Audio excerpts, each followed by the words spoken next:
Waters decided to come clean and scheduled a meeting with Fox's Chief of Human Resources the following month. What's not surprising is that the channel prioritized Waters, seeing as he's their asset.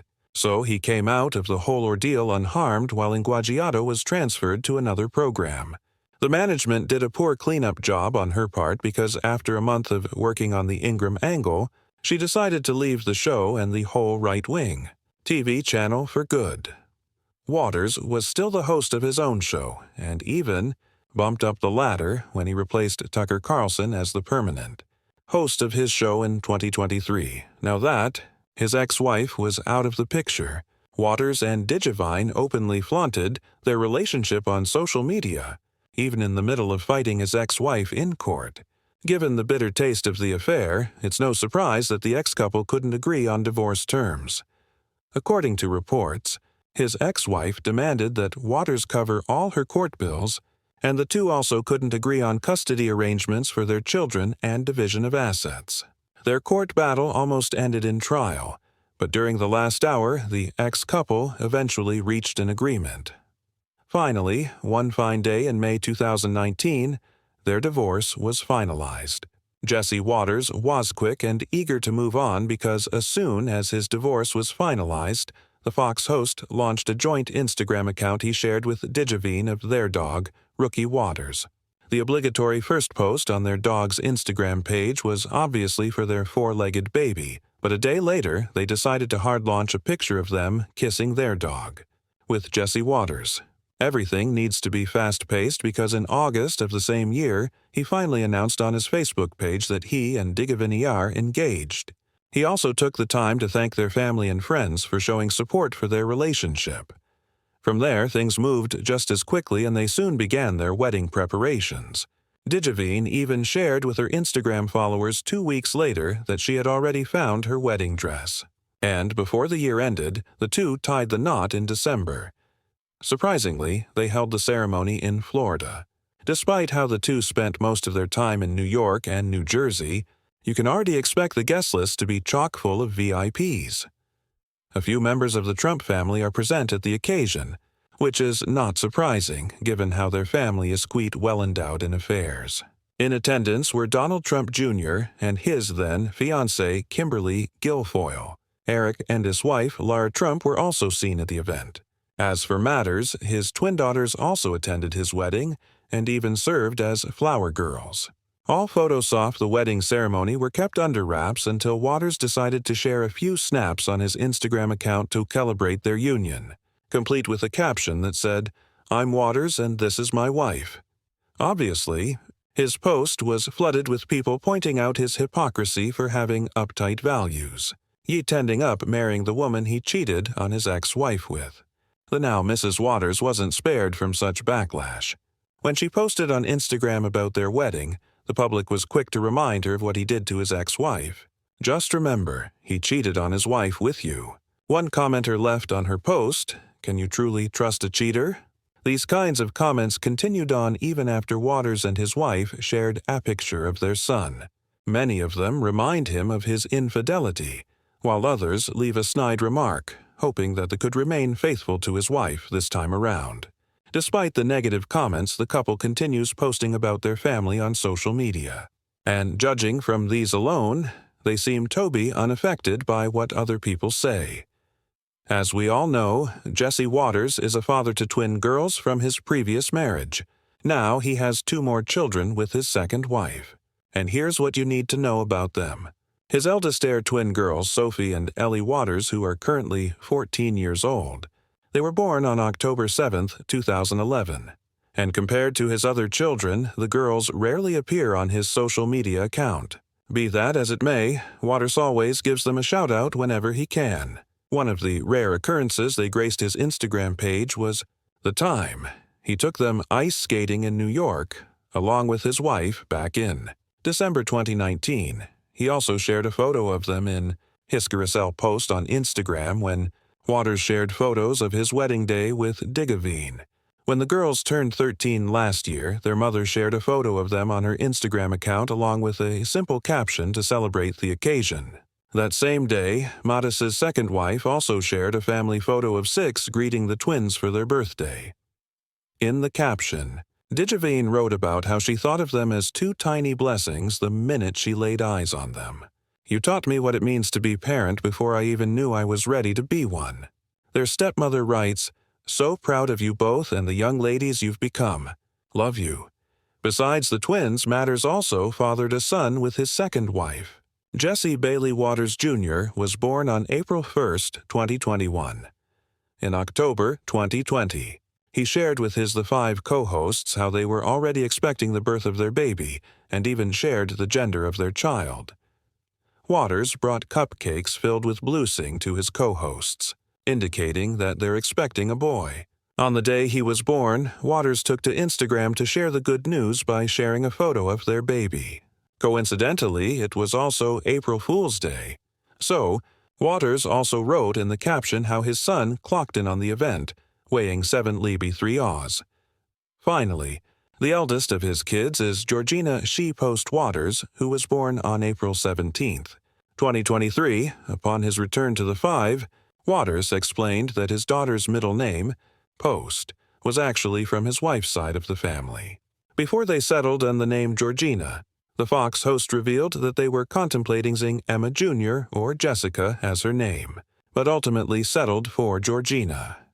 Despite the affair that followed Jesse Waters even to this day, the media personality remains headstrong and unfazed by his naysayers. It must be because this wasn't the first time Jesse Waters found himself in hot water. No pun intended. In the name of journalism, Jesse Waters is willing to do anything and everything to get his story. But sometimes his methods along with his choices prove to be questionable, which explains why he faces backlash now and then. For example, during his assignment for the O'Reilly Factor, Waters and his cameraman tailed journalist Amanda Turkle for 2 hours, which left the poor woman strained. Years later, Waters encountered Ryan Grimm from the Huffington Post at the White House Correspondents' Dinner, and the two got into an altercation with Grimm demanding Waters apologize for what he did to Turk years ago. In 2016, he got himself into the hot seat when viewers criticized his racist act toward Asian Americans. During a segment on Waters' World, he went around New York's Chinatown asking stereotypical questions on whether they watch karate or if their watches were stolen. Despite the heavy criticism, Waters didn't apologize and merely tweeted that the segment was just a tongue-in-cheek piece. The following year, Waters actually went off air for 2 days after he commented on Ivanka Trump speaking into a microphone, saying it was lewd and phallic. Waters tried to defend himself, saying there weren't annual interpretations behind his words, but his 2-day absence from the news only meant the executives were chastising him. Contrary to that, Fox News actually defended Waters when he made a comment about Dr. Anthony Fauci in 2021, telling attendees of the Turning Point USA conference that they should ambush Fauci with a kill shot. According to the network, Waters wasn't using a metaphor and not the literal act. Just lately, he even called for the destruction of the UN, suggesting they do a couple of illegal things to it. What we need to do is either leave the UN or we need to bomb it, maybe gas it. We need to destroy. Following the backlash, Waters later apologized for what he said. But today, we're not going to talk about this blunt persona's strong opinions, because today, we're zeroing in on the untold story of the affair that ended his marriage and changed his life forever. This is Note About Politics. We're diving into the media personality's actual human experience as well as the consequences of it, and how he navigated through this life-altering event. So sit back and join us as we look beyond what the media's eyes can see. Before we dive into his personal life, let's talk about Jesse Waters first. The American conservative was born as Jesse Bailey Waters on July 9, 1978 in Philadelphia, Pennsylvania. His parents were Ann Purvis and Stephen Hapgood Waters, who worked as a child psychologist and a teacher respectively. The young Waters grew up around different neighborhoods, but mostly grew up in the Germantown neighborhood of upper northwest Philadelphia before relocating to the lower northwest of the city. When he was in high school, Waters attended the William Penn Charter School until his junior year, but had to move to Long Island, New York, where he finished and graduated from high school. Upon graduation, he enrolled at Trinity College in Hartford, Connecticut, and pursued a Bachelor of Arts degree, majoring in history, which he completed in 2001. Fresh out of college, Waters found work as a production assistant at Fox News in New York for 2 years before moving to the production staff of The O, Riley Factor in 2003. It took another year before Waters began appearing on air in segments of the said show. It took another 10 years before Waters finally made his debut on Outnumbered, one of the Fox News Channel shows, in 2014. Later on, he became a guest co-host of the show and bagged another project the following year. This time, he has his own monthly Fox News program titled Waters' World. This project of his became a success since it became a weekly Saturday night show starting in January 2017.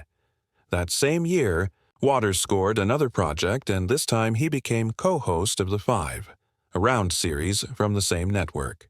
Besides being on screen, Jesse Waters is also an accomplished author and has penned his own book titled How I Saved the World. The book was published in April 2021 and was hailed as the #1 book on the New York Times nonfiction bestseller list for the week ending on July 10, 2021. Finally, he had his own show titled Jesse Waters Prime Time, which premiered on January 24, 2022. His other program, Waters' World, wrapped up on January 15, 2022, but he continued his work on The Five as its co-host. In 2023, Waters was named as the permanent host of Fox News, following the firing of conservative commentator Tucker Carlson. Regular viewers of the Fox News channel mostly know about the aforementioned information. So, now let's dive into his personal life, starting with his first marriage. Jesse Watts' life isn't always tangled in drama. He did enjoy a peaceful life with who was once the woman of his dreams, his first wife, Noel Inguiato Waters. But what exactly do we know about her other than being the Fox News host's first wife? Keep watching to find out. Noel Inguiato was born on May 5, 1976, in New York City. According to reports, she is still residing in the said city. Inguiato has a pretty impressive educational background. She graduated from Fairfield University with a Bachelor of Arts, majoring in English writing, and she also holds a dual major, Art History and International Studies. She is a woman who has a thirst for knowledge because Inguiato also has a master's degree in mental health counseling from Long Island University, where she specialized in mental health counseling, with a focus on childhood and adolescence. Some of you may already know her work in media, but did you know Inguiato is actually an accomplished online lifestyle writer and has a strong background in fashion and design? On top of that, she also does a lot of production work for promotional content. Like everyone else, she started small and explored more of her fashion design roots. Inguiato worked as an account executive at Calvin Klein in 1998 and left the following year. Following that, she worked as a public relations specialist in New York from 1999 to 2000, and it was also in 2000 when she started working as a senior wardrobe coordinator at the Fox News Channel. The network became her home until 2011, and she even worked as a web host for Fox News. On top of that, she also did other work as a producer and senior editor for Fox News Magazine.